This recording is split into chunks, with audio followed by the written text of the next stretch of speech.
Oh, the conheads are loving this. You know, this is really all very, very positive.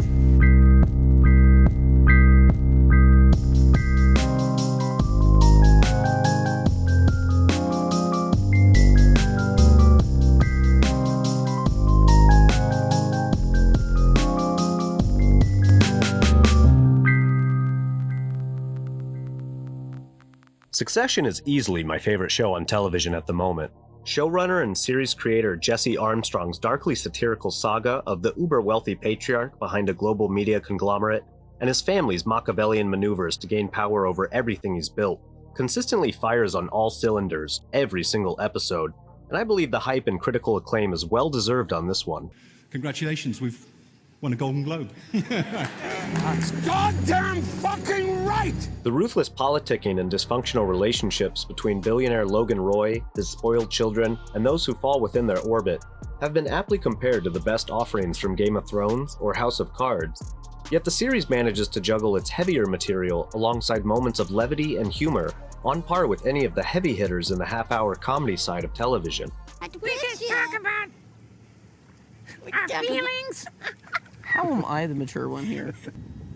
What a weird family. The result of this admixture of complementary flavors is an incredibly well-crafted show elevated far beyond the sum of its parts. Oh, and it also has one hell of a theme song. So, you get this. Seriously, I never skip the introduction, it's just... Like many of you, I'm eagerly awaiting the premiere of the show's third season this fall, but in the meantime, I want to discuss just a few aspects of what makes Succession so successful at engaging its audience. But wow, is there a lot to choose from. I mean, it's such a rare privilege to experience a story this captivating, it's only proper etiquette I try to hide my excitement.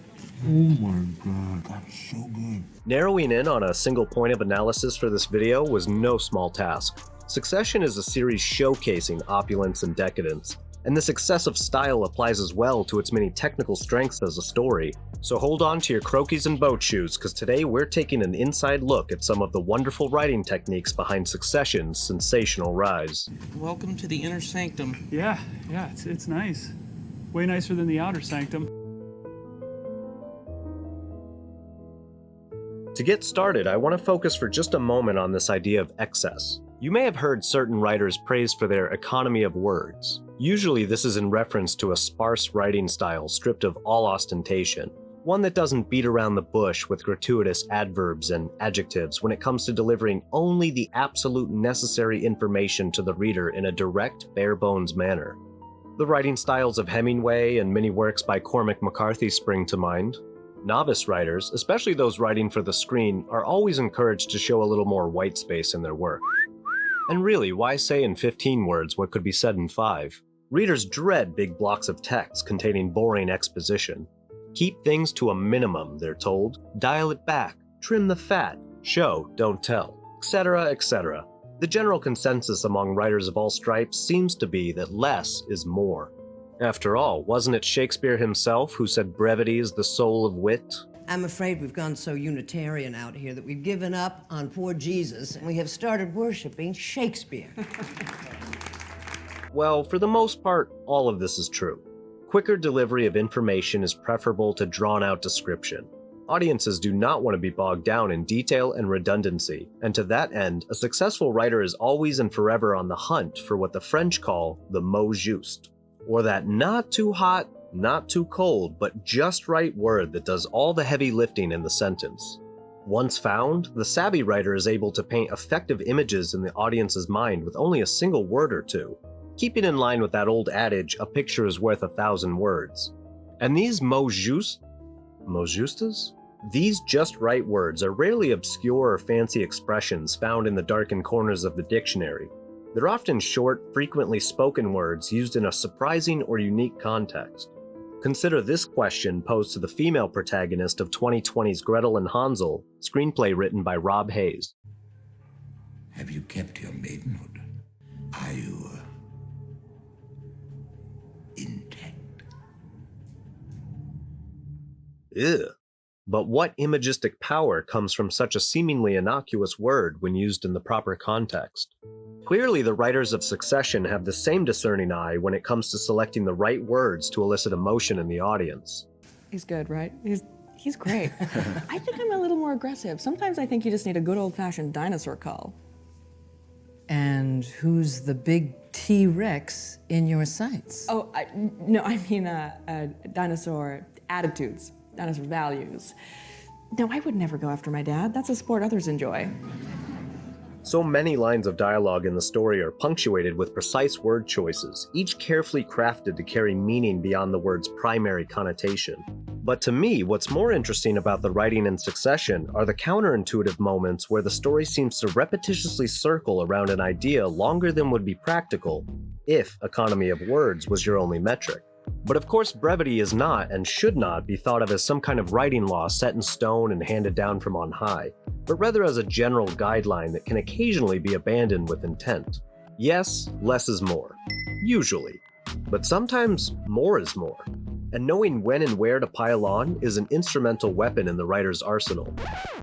Oh, and as for that whole soul of wit thing, I think I speak for both Frank and myself here in pointing out that Shakespeare never actually said that. A character he wrote named Polonius did, in Hamlet, during a really long speech, and the play largely treats him as a buffoon who spouts contradictory and overgeneralized aphorisms. So, ha. You know, why don't you take your library card and fuck off? Yeah, alright, fair enough. Now, the most frequent place you'll find succession indulging in its own excess is whenever the writers employ a technique known as reframing. This screenwriting term of art may go by other monikers, but I first came across it in Jim Mercurio's The Craft of Scene Writing, an excellent resource I highly recommend. And I'm sticking with the name because I think it accurately describes the purpose and function of the practice. A reframe is simply the repetition of an idea already presented to the audience, but in different words. Reframes can be used to emphasize, illustrate, clarify, or, well, reframe what's come before. You stand in the presence of Daenerys Stormborn of House Targaryen, rightful heir to the Iron Throne, rightful queen of the Andals and the First Men, protector of the Seven Kingdoms, the mother of dragons, the Khaleesi of the Great Grass Sea, the Unburned, The House Baratheon. First of... you know how it goes.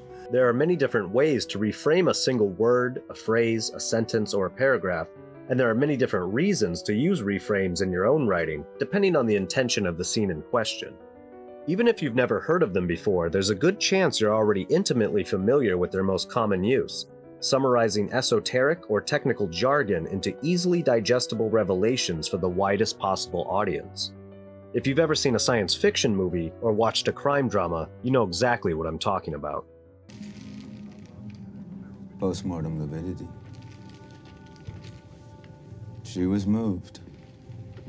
Toxicology hit for lysergic acid and methamphetamine. It's crystal and LSD. In terms of radiation, Plant Director Bricano reports no more than 3.6 Srontgen. I'm told it's the equivalent of a chest X-ray, so... We marveled at our own magnificence as we gave birth to AI. AI? You mean artificial intelligence? The reframes in these lines all take something unfamiliar or complex and make it simple, but the scene keeps both versions. The story gets to have its cake and eat it too. Think about it. The writer is taking up twice the valuable real estate of white space on the page to say one thing, but this also provides double the opportunity to make a point, and it helps ensure no audience member is left behind as possibly confusing but story-relevant material is discussed. Dropping a reframe into a scene doesn't require you to surrender the integrity of your work. Try not to view reframes as some necessary evil forced on artists to make soulless big-budget stories better appeal to mass audiences. Sure, some reframes can be cringe-inducing, watered-down expository dumps seemingly inserted for the sake of audience members too busy eating popcorn and texting to pay attention to the story. But reframes can also be clever and surprising elaborations on rich ideas that deserve more than a single passing glance in a scene. The resulting impact on the audience all depends on how they're used.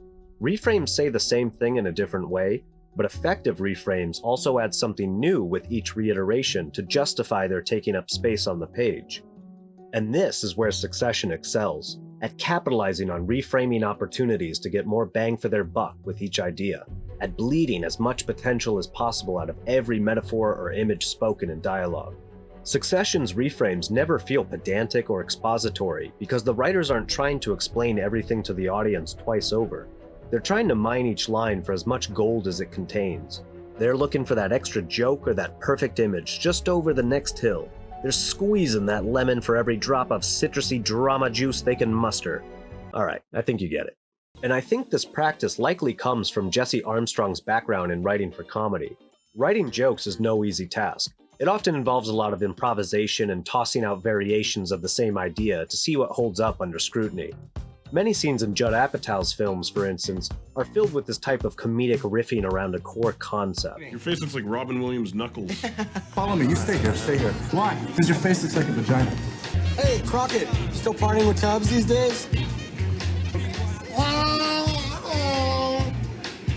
What's that? Chewbacca, Chewie. Oh, another beer joke. Fuck.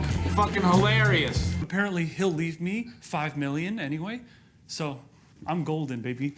5 will drive you un poco loco, my fine feathered friend. Poorest rich person in America. The world's tallest dwarf. The weakest strongman at the circus. Well, he's like a sex robot for dad to fuck.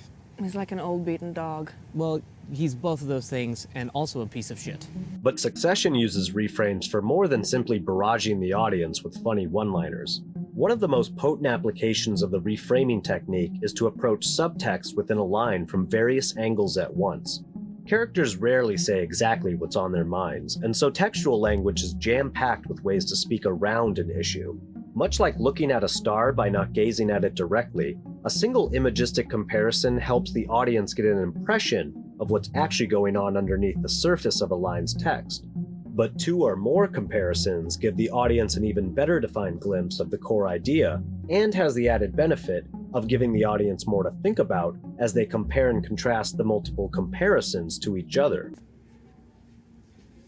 Get back to the city. Find another way. Oh, some of these fuckers are trying to kill this fucking pygmies! Fucking lice! Using multiple examples of the same idea, ask the audience to look at a cross-section of what links these disparate elements together, allowing them to arrive at their own conclusions without ever spelling out the writer's intent. Well, here we are. The ancestral home Caroline didn't inherit. The thorn in her side, the fishbone in her throat. What are you, like his Sherpa now? You're like the skull, like tied to his belt? Because I'm fucking scared. Conveying subtext through more than one textual image allows characters in Succession to go right up to the edge as they approach the unsaid, without ever actually touching it. Well, okay, maybe not all the time. I'm not saying I would make a better CEO. That's unsaid. It's not unsaid when you say it. No, I'm saying I'm not saying it, so in fact it is unsaid. And what's more, Succession's reframes never fall into the trap of the paraphrasing problem, of repeating the same idea, but failing to take it far enough outside the realm of the first given example in an effort to explore the full breadth of the subtextual image. This type of reframe smacks of the inexperienced writer who can't make executive decisions about which ideas are most effective and kill off the others, even if they be darlings. The line starts to feel as though it's stuck in a loop. Reframes like these get readers saying, "Haven't you heard? Less is more." But the reframes in Succession manage to broaden the initial idea's scope by never reiterating anything too close in category to the first example. The various components of the reframe might be of the same order, but they're rarely of the same kind. When he opens his mouth, anything could come out. Drool, anti-Semitism, fucking string of silk handkerchiefs tied together. And I'm sorry. I'm sorry you're a hothouse flower. That you're nothing. You're curdled cream. He said he offered you your job back. Yeah. I'm considering. Why? I need money to pay someone to kill a guy in Palermo. Baby needs shoes, moth to a flame.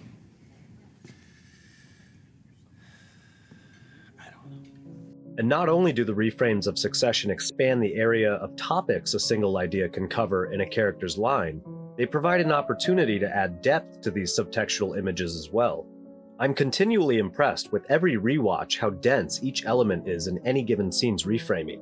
Mythological motifs, historical trivia, and intertextuality are all so tightly packed into each moment, it feels as though the show is encouraging the audience to dig deeper into the material behind the reference.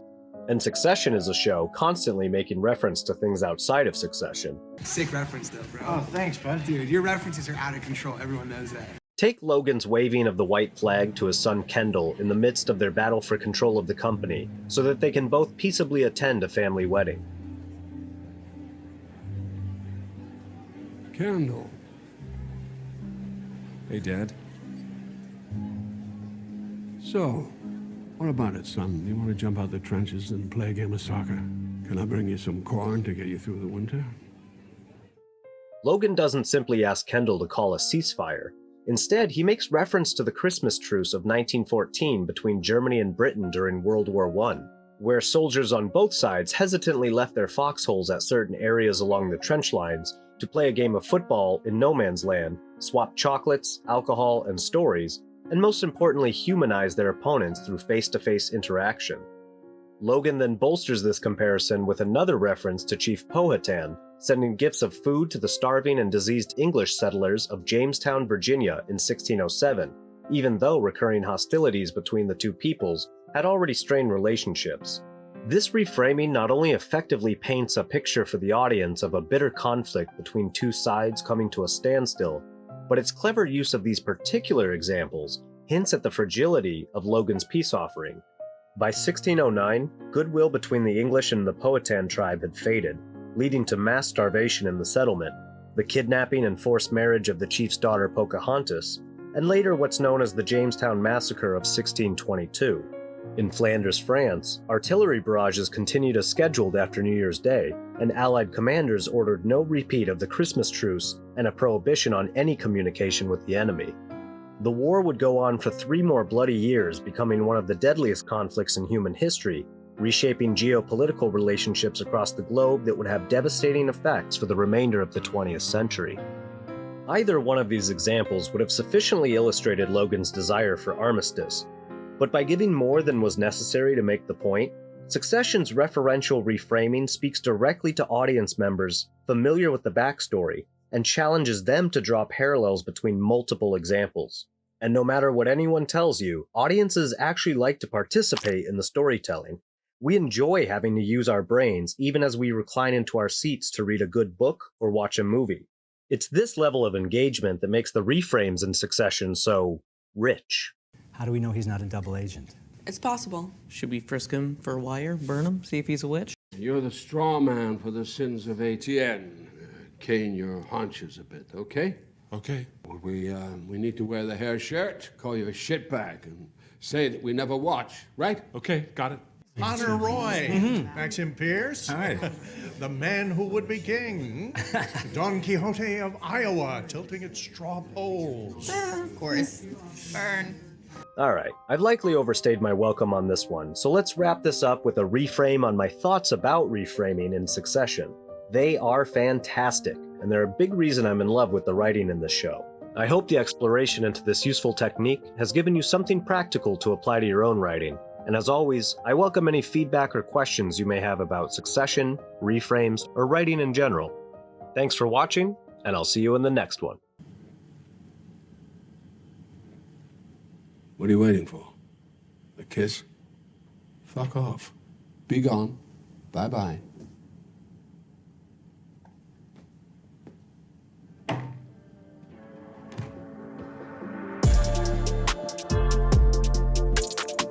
Yes? Can I help you?